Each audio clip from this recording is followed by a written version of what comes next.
नमस्कार साथियों, मेरा नाम है आर.के. सिंह। संस्कृति पीसीएस यूट्यूब चैनल के मध्य प्रदेश श्रृंखला में आप सभी का स्वागत है।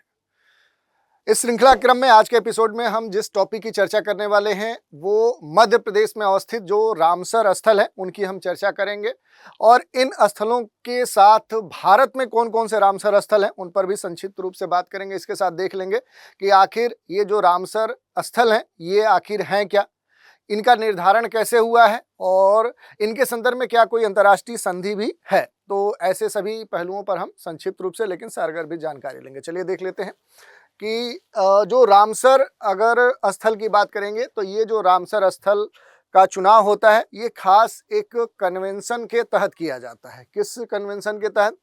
तो उस कन्वेंशन का नाम है रामसर कन्वेंशन।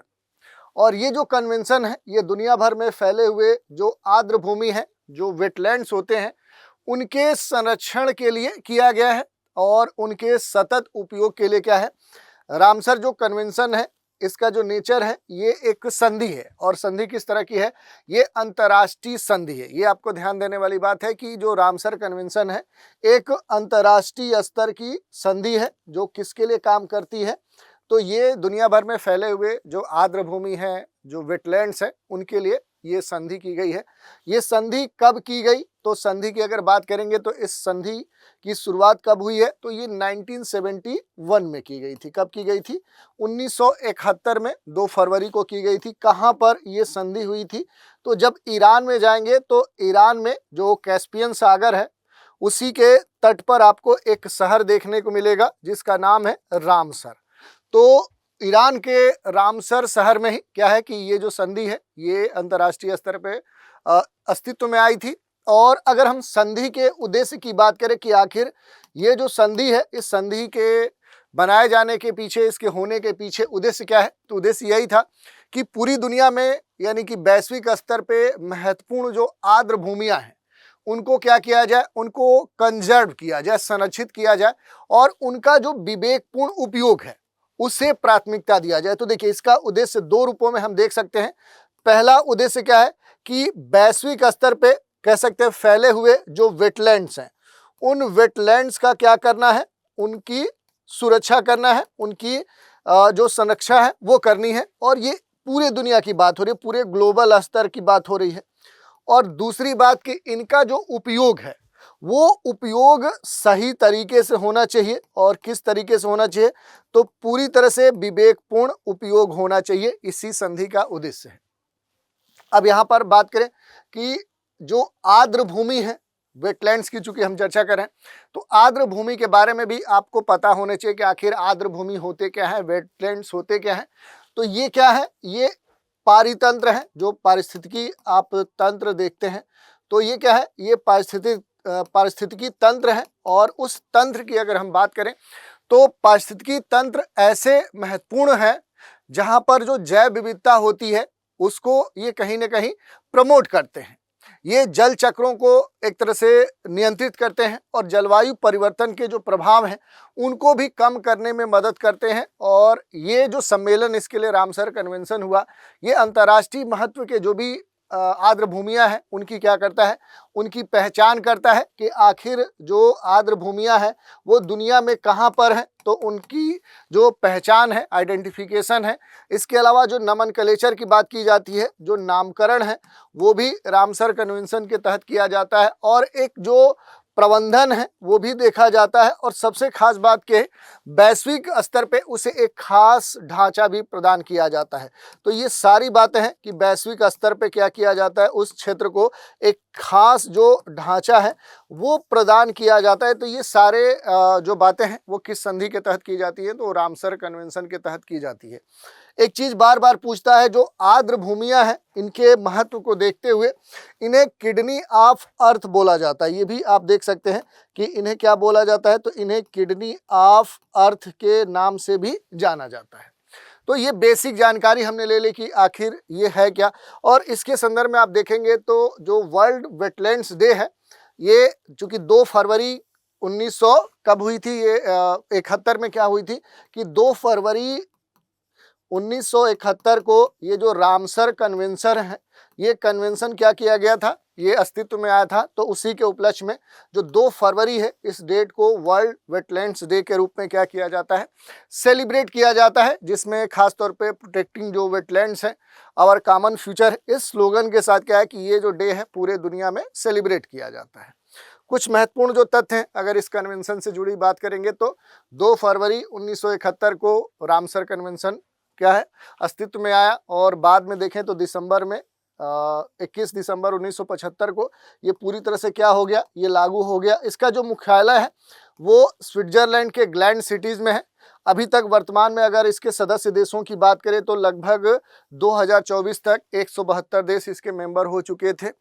और भारत की जो सदस्यता है, भारत इसकी सदस्यता कब हासिल किया तो 1982 में विश्व आर्द्रभूमि दिवस 2 फरवरी को मनाया जाता है। और रामसर सचिवालय का जो प्रशासनिक नियंत्रण है वो कौन करता है तो इंटरनेशनल यूनियन फॉर जो कंजर्वेशन ऑफ जो नेचर है उसके द्वारा इसका पूरा जो कंट्रोल है वो देखने को मिलता है। अब थोड़ा सा कुछ और महत्वपूर्ण बातों की चर्चा करेंगे कि ये जो दुनिया भर में फैले हुए आर्द्र भूमि है जिनके लिए एक अंतर्राष्ट्रीय संधि रामसर कन्वेंशन अस्तित्व में लाया गया, तो इसके जो मुख्य उद्देश्य हैं उनकी अगर बात करेंगे कि आखिर इसके मुख्य उद्देश्य क्या है, तो कई सारे इसके मल्टीपल उद्देश्य हैं, जैसे आर्द्र भूमियों का संरक्षण करना, उसका सतत उपयोग करना, स्थानीय और राष्ट्रीय अंतर्राष्ट्रीय स्तर पर सहयोग को बढ़ावा देना, रामसर स्थलों की निगरानी और प्रबंधन करना।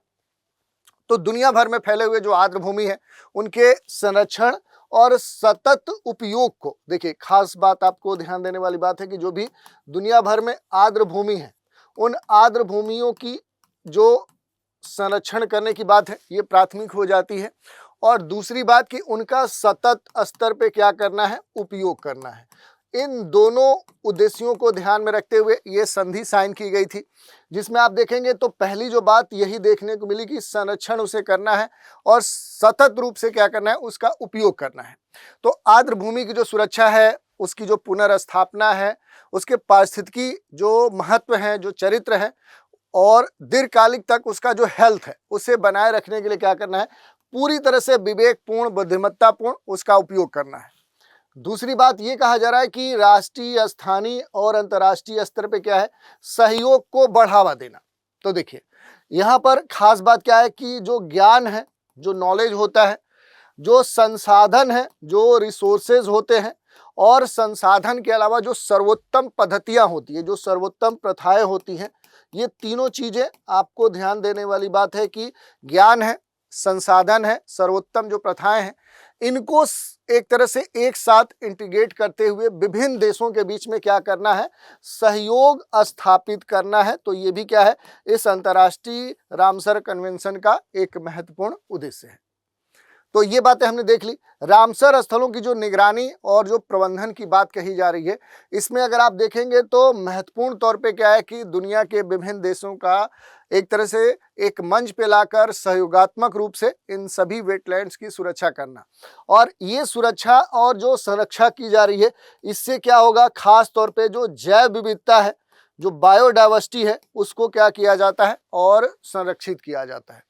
जो भी जल पक्षी हैं, जलीय जीव हैं, अनगिनत अन्य जो प्रजातियां हैं और उनके जो महत्वपूर्ण आवास हैं, उस आवास के रूप में जो आर्द्र भूमि पारिस्थितिकी तंत्र है उसकी रक्षा करने का महत्वपूर्ण उद्देश्य है रामसर कन्वेंशन, जिससे वैश्विक स्तर पे जो जैव विविधता है उसका जो अस्तित्व है उसे सुरक्षित रखने का प्रयास किया जाता है।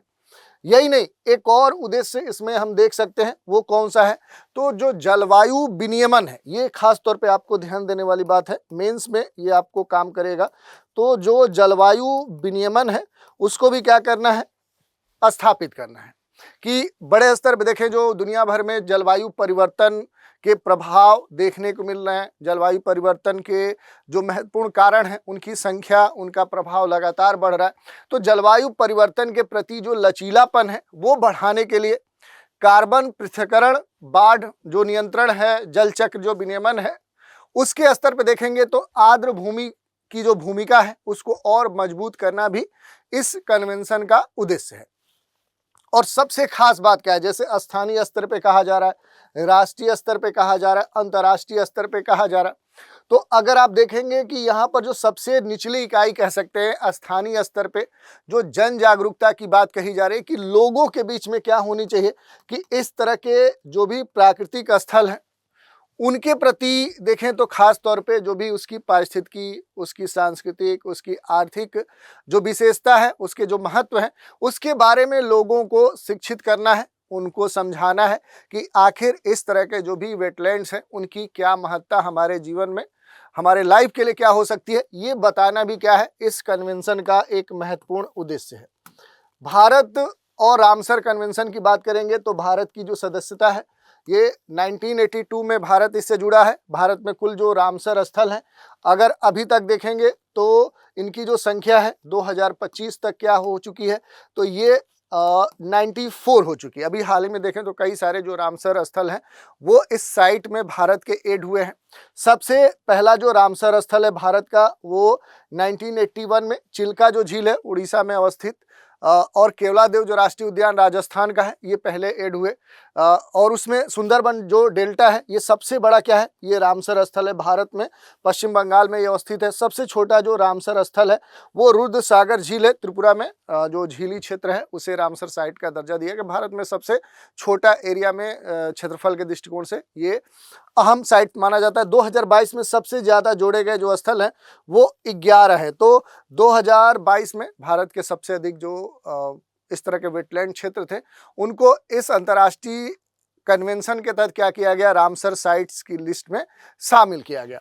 कुछ सूची की बात करें कि रामसर जो स्थल है उनकी जो सूची है भारत में अगर आप देखेंगे कि पूरे भारत में आप देखेंगे, पहले हमने बताया कि कुल जो रामसर साइट्स हैं इनकी जो संख्या है वो कितनी पहुंच चुकी है, वो 94 पहुंच चुकी है। अलग अलग राज्यों में आप देख सकते हैं कि जो रामसर साइट्स हैं उनकी संख्या बढ़ी है। और सबसे इम्पोर्टेंट क्या है कि हाल ही में नए जोड़े गए जो रामसर स्थल है ये आपसे पूछे जा सकते हैं 2025 में होने वाले जो भी एग्जाम है या 26 में, तो इनको ध्यान देने वाली बात है क्योंकि बाकी पहले जो थे 85 जो थे वो पहले थे, इनको आपने कई बार देखा होगा। जो नए हैं ये आपसे अब पूछे जा सकते हैं। जैसे देखिए तमिलनाडु के 2 इसमें जोड़े गए हैं अभी हाल ही में, सकरा कोट्टई पक्षी अभयारण्य है, थरथरगल जो पक्षी अभयारण्य है। इसके अलावा आप देखेंगे तो एक सिक्किम का जो खुचियो पालरी जो वेटलैंड है वो इसमें शामिल किया गया है। झारखंड का एक उधवा जो झील है उसे इसमें शामिल किया गया है। राजस्थान के 2 ऐसे वेटलैंड्स हैं, खींचन और मीनार। और उसके बाद देखेंगे बिहार के 3 ऐसे जो वेटलैंड्स हैं उन्हें रामसर साइट्स के रूप में नामित किया गया है। तो बिहार के गोकुल जलाशय, उदयपुर झील और गोगाबिल झील, ये तीनों आपके लिए मोस्ट इंपॉर्टेंट है। खास तौर पे जो इस समय एग्जाम होंगे या मध्य प्रदेश या बिहार या जो भी स्टेट एग्जाम होंगे वहाँ पर इनके बारे में मिलान करने को भी दे सकता है, इनकी अवस्थिति भी आपसे पूछ सकता है, तो ये आपके लिए अहम हो जाते हैं। अभी तक हमने देख लिया कि भारत में कुल रामसर जो साइट्स हैं उनकी संख्या 94 हो गई है। अब हम मध्य प्रदेश पे आ जाते हैं क्योंकि मध्य प्रदेश श्रृंखला के क्रम में हम देख रहे हैं। तो एमपी में कौन से महत्वपूर्ण रामसर साइट्स हैं, तो उसमें देखिए महत्वपूर्ण तौर पे 5 जो रामसर साइट्स हैं ये आपको एमपी में देखने को मिलेंगे। ठीक है, एमपी के कौन कौन से रामसर साइट्स हैं, तो भोज वेटलैंड है, सांख्य सागर है, सिरपुर तालाब है, यशवंत सागर है, तवा रिजर्वायर है।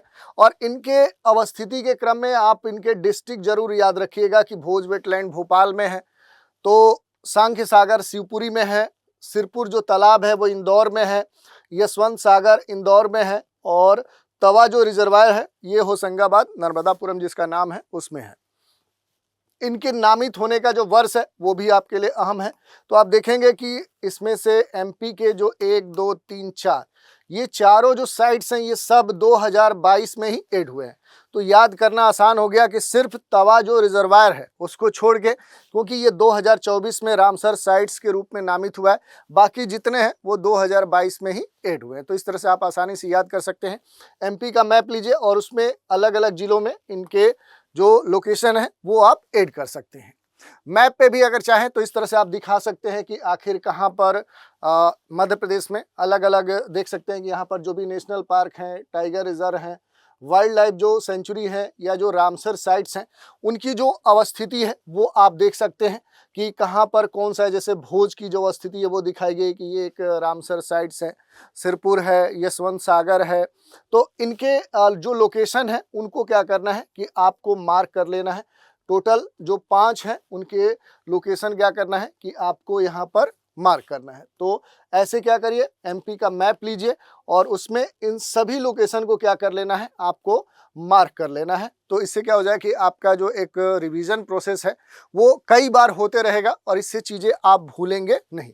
तो जितने भी एमपी में हमने देखे कि ठीक है भोज वेटलैंड है, उसकी जो अवस्थिति है वो भोपाल में है, तो उसको आप देख सकते हैं। सांख्य सागर शिवपुरी में आपको देखने को मिलेगा। इसके अलावा जो यशवंत सागर है ये आपको देखने को मिलेगा। इसकी जो अवस्थिति है यहाँ पर लिख लिया करिए, जैसे यहाँ पर इंदौर लिखिए कि ठीक है जो यशवंत सागर जो है ये कहाँ पर आपको देखने को मिलेगा, ये इंदौर में देखने को मिलेगा। जो भोज है ये कहाँ पर देखने को मिलेगा, तो ये भोपाल में आपको देखने को मिलेगा। इसके अलावा जो जो हमने बोला सिरपुर जो तालाब है ये कहाँ पर आपको देखने को मिलेगा, ये इंदौर में देखने को मिलेगा। जो यशवंतपुर है ये भी कहाँ पर आपको देखने को मिलेगा, ये भी इंदौर में देखने को मिलेगा। और इसके अलावा जो तवा रिजर्वायर है वो होशंगाबाद नर्मदा जो पुरम है वहाँ पर आपको देखने को मिलेगा। तो इस तरह से क्या करना है कि सारे मैप पे अपने जो भी रामसर साइट्स हैं एमपी के उनको लोकेट कर लीजिए। तो अगर प्रश्न पूछेगा तो आप प्रश्न गलत नहीं करेंगे। इसी पर आधारित एक प्रश्न है, भारत ने किस वर्ष अपना पहला रामसर स्थल सूचीबद्ध कराया था, 71, 81, 82 या 1990। तो इस प्रश्न का उत्तर भी आप हमें कमेंट के माध्यम से भेज सकते हैं। तो इस तरह से हमने आज के श्रृंखला में देख लिया, आज के एपिसोड में, कि मध्य प्रदेश में जो भी महत्वपूर्ण रामसर स्थल है वो कौन से हैं और उनकी अवस्थिति कहाँ पर है, किस वर्ष वो ऐड हुए थे इस साइट्स लिस्ट में। और इसके अलावा बेसिक तौर पे जो रामसर कन्वेंशन है उसके बारे में भी बेसिक जानकारी हमने ले ली। तो आज के एपिसोड में इतना ही। आप सभी हमारे साथ बने रहें, इसके लिए धन्यवाद।